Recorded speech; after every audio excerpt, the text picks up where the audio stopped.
Sindiran untuk para koruptor.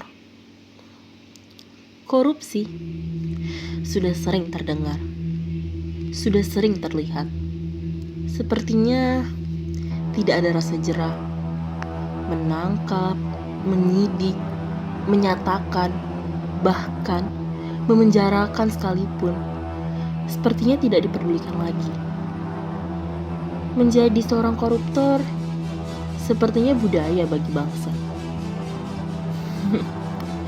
Lucu sekali negara ini. Memenjarakan seorang manusia tua dikarenakan mencuri demi sesuap makanan, kemudian menutupi para tikus-tikus berdasi dengan penuh kerakusannya. Memiskinkan yang miskin, yang kaya ya tenang, aman saja. Itulah visi misi dari korupsi. Sudah tahu korupsi kelak akan menyengsarakan anak cucu, generasi penerus. Masih saja terus dilanjutkan. Di mana otak kalian, wahai pejabat yang terhormat?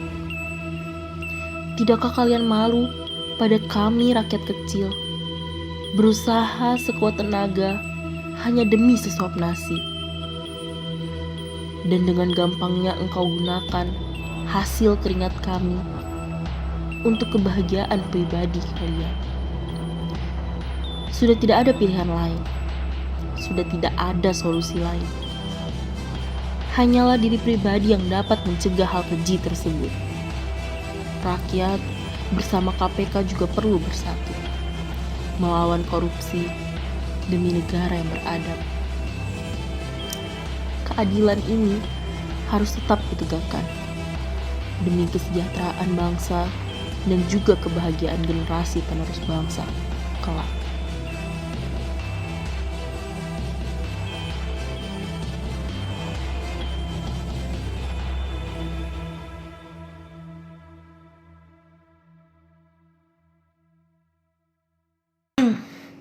Assalamualaikum warahmatullahi wabarakatuh. Perkenalkan, nama saya Safar Mandasari Salsabila dengan NIM 2021 1880045. Pada kali ini dan kesempatan hari ini saya akan menyampaikan dan juga menunjukkan hasil dari pengerjaan saya mengenai tugas korupsi.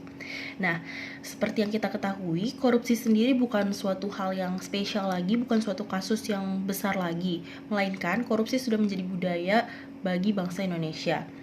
Korupsi sendiri tidak hanya dilakukan oleh para pejabat tinggi, bahkan bisa dilakukan oleh para pejabat rendah. Mungkin mahasiswa seperti kita juga dapat melakukan korupsi. Korupsi bisa dilakukan oleh siapapun yang memiliki potensi dan juga kesempatan untuk melakukan korupsi sendiri. Di sini saya telah menuliskan pemikiran saya yang merupakan sindiran bagi para koruptor, bagi para pelaku dari korupsi sendiri yang sangat-sangat merugikan bangsa kita, terutama untuk generasi penerus nanti. Karena visi misi dari korupsi sendiri adalah memiskinkan yang miskin dan memperkaya bagi para pejabat-pejabat tersebut atau memperkaya yang kaya. Nah, di sini sendiri korupsi merupakan suatu bentuk kelakuan yang tidak baik dan juga hampir sama seperti mencuri. Bahkan lebih parah daripada mencuri.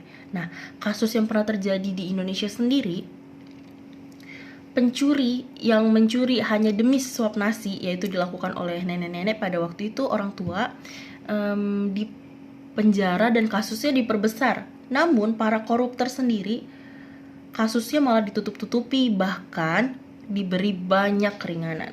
Nah, bisa kita lihat kan betapa tidak adilnya negara kita ini terhadap para penjahat, tikus-tikus berdasi, para koruptor yang telah merugikan bangsa kita. Padahal orang tua atau nenek-nenek yang mencuri demi sesuap makanan ini nih tidak merugikan orang banyak, tidak menimbulkan kerugian besar dan tidak mempengaruhi generasi penerus bangsa. Dia hanya berusaha mempertahankan diri, berusaha untuk dapat bertahan, berusaha untuk makan, berusaha untuk hidup. Sedangkan para koruptor ini melakukan korupsi untuk dirinya sendiri, berusaha untuk membahagiakan pribadi atau mungkin membahagiakan suatu golongan tertentu atau membahagiakan individu-individu tertentu dan merugikan banyak sekali manusia. Termasuk kita ini, kita sudah berusaha untuk mencari uang, berusaha untuk banting tulang untuk makan, untuk pendidikan. Namun hasil dari usaha kita ini nih dipakai oleh mereka untuk membahagiakan diri mereka. Jadi kesimpulannya, korupsi sendiri ini bisa untuk dikurangi atau mungkin untuk dihilangkan sebagai budaya bangsa Indonesia dengan cara kesadaran diri pribadi. Jika ada potensi ataupun ada kesempatan, sebaiknya dipendam, tidak perlu digunakan untuk melakukan korupsi. Karena dari hal terkecil saja itu dapat membuat kita seperti adiktif gitu, kayak misalnya kita sudah melakukan satu kesalahan, kita pasti, dan kesalahan tersebut itu berhasil, kita pasti akan merasa, wah ini asik nih. Jadi kita akan terus mengulang kesalahan-kesalahan yang sama, dan akhirnya kebawa sampai nanti kita udah besar, kita nanti udah kerja, kita nanti udah hidup di lingkungan bermasyarakat. Dan jadi kalau misalnya kita mau mengurangi korupsi tersebut, kita mau menghindari diri dari korupsi, jadi kita harus menutup, bahkan memendam potensi ataupun kesempatan yang kita miliki sekarang untuk korupsi. Jadi banyak banget perlakuan dan juga kegiatan kita yang sebenarnya tanpa kita sadari ini merupakan suatu bentuk korupsi kecil yang bisa dilakukan di lingkungan mahasiswa atau di lingkungan pelajar.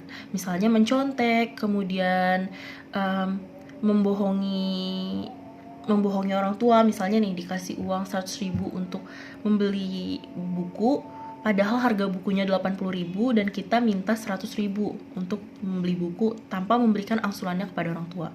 Itu merupakan bentuk korupsi kecil di tingkat mahasiswa ataupun pelajar. Nah, jika sedari kecil kita sudah membiasakan diri untuk menghindari dari potensi-potensi dan juga kesempatan-kesempatan tersebut, insya Allah nanti ke depannya kita juga akan dapat menghindari diri dari yang namanya korupsi, karena dari kecil atau dari dini sudah dihindari. Sekian penyampaian dan juga penuturan dari saya. Kurang lebihnya mohon maaf. Wassalamualaikum warahmatullahi wabarakatuh.